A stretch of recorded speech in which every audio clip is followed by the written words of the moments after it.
السلام علیکم ورحمۃ اللہ وبرکاتہ۔ ناظرین و سامعین کرام،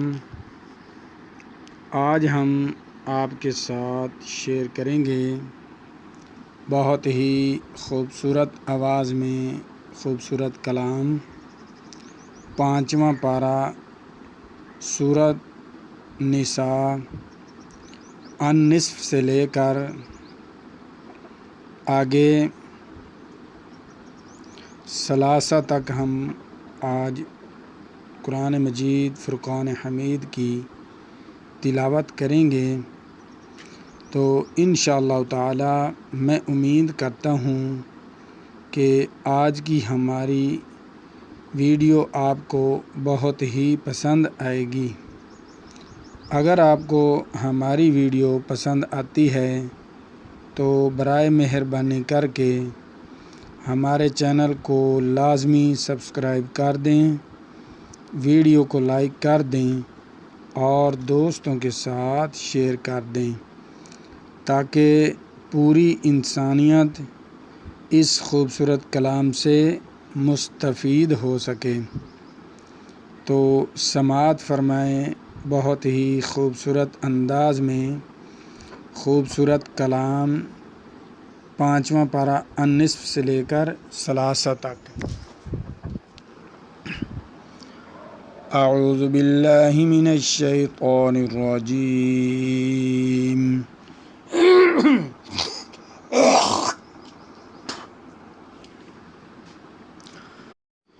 اعوذ باللہ من الشیطان الرجیم۔ بسم اللہ الرحمن الرحیم۔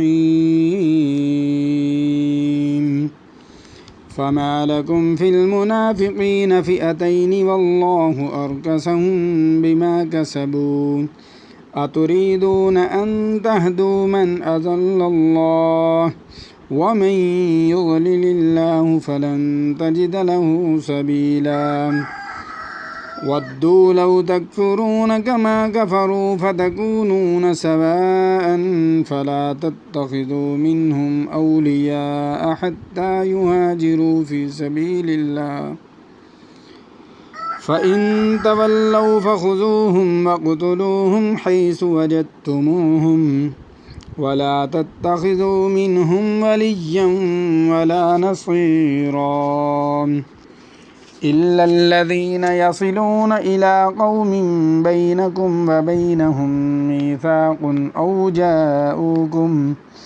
أو جاءوكم حصرت صدورهم أن يقاتلوكم أو يقاتلوا قومهم ولو شاء الله لسلطهم عليكم فلقاتلوكم فإن اعتزلوكم فلم يقاتلوكم وألقوا إليكم السلم فما جعل الله لكم عليهم سبيلا ستجدون آخرين يريدون أن يأمنوكم ويأمنوا قومهم كلما ردوا إلى الفتنة أركسوا فيها فإن لم يعتزلوكم ويلقوا إليكم السلم ويكفوا أيديهم فخذوهم واقتلوهم حيث ثقفتموهم وأولئكم جعلنا لكم عليهم سلطانا مبينا وما كان لمؤمن أن يقتل مؤمنا إلا خطأ ومن قتل مؤمنا خطأ فتحرير رقبة مؤمنة ودية مسلمة إلى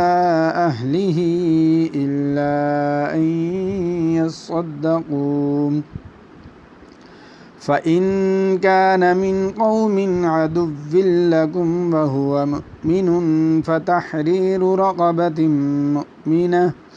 وإن كان من قوم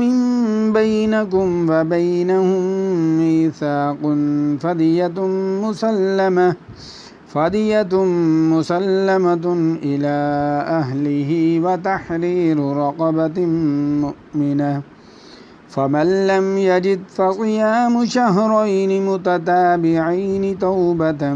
من الله وكان الله عليما حكيما.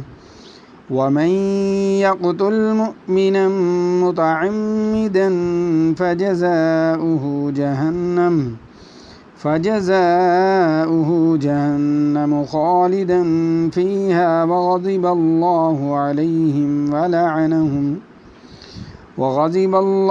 عليه ولعنه وأعد له عذابا عظيما. يا أيها الذين آمنوا إذا ضربتم في سبيل الله فتبينوا ولا تقولوا لمن ألقى إليكم السلام لست مؤمنا تبتغون عرض الحياة الدنيا فعند الله مغانم كثيرة كذلك كنتم من قبل فمن الله عليكم فتبينوا إن الله كان بما تعملون خبيرا. لا يستوي القاعدون من المؤمنين غير أولي الضرر والمجاهدون في سبيل الله بأموالهم وأنفسهم فضل الله المجاهدين بأموالهم وأنفسهم على القاعدين درجة وكلا وعد الله الحسنى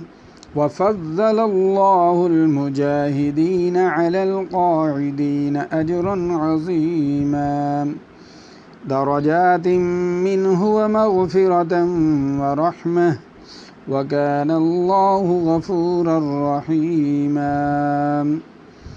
إن الذين توفاهم الملائكة ظالمي أنفسهم قالوا فيم كنتم قالوا كنا مستضعفين في الأرض قالوا ألم تكن أرض الله واسعة فتهاجروا فيها فأولئك مأواهم جهنم وساءت مصيرا. إلا المستضعفين من الرجال والنساء والولدان لا يستطيعون حيلة ولا يهتدون سبيلا فأولئك عسى الله أن يعفو عنهم وكان الله عفوا غفورا. ومن يهاجر في سبيل الله يجد في الأرض مراغما كثيرا وسعة ومن يخرج من بيته مهاجرا إلى الله ورسوله ثم يدركه الموت فقد وقع أجره على الله وكان الله غفورا رحيما. وإذا ضربتم في الأرض فليس عليكم جناح أن تقصروا من الصلاة إن خفتم أن يفتنكم الذين كفروا إن الكافرين كانوا لكم عدوا مبينا. وإذا كنت فيهم فأقمت لهم الصلاة فلتقم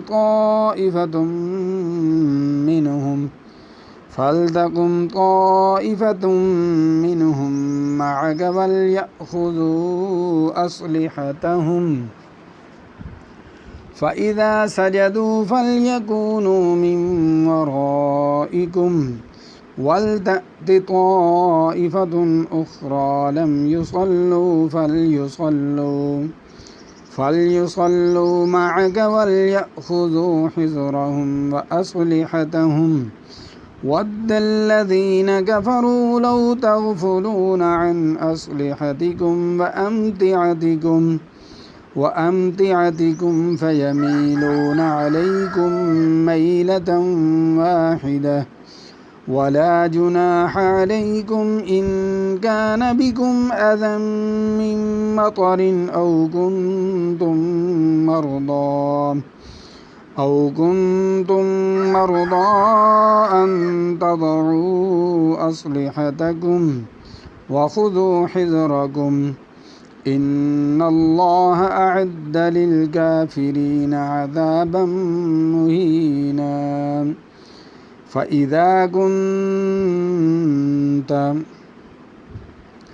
فإذا قضيتم الصلاة فاذكروا الله قياما وقعودا وعلى جنوبكم فإذا اطمأننتم فأقيموا الصلاة إن الصلاة كانت على المؤمنين كتابا موقوتا ولا تهنوا في ابتغاء القوم إن تكونوا تألمون فإنهم يألمون كما تألمون وترجون من الله ما لا يرجون وكان الله عليما حكيما إنا أنزلنا إليك الكتاب بالحق لتحكم بين الناس بما أراك الله ولا تكن للخائنين خصيما واستغفر الله إن الله كان غفورا رحيما ولا تجادل عن الذين يختانون أنفسهم إن الله لا يحب من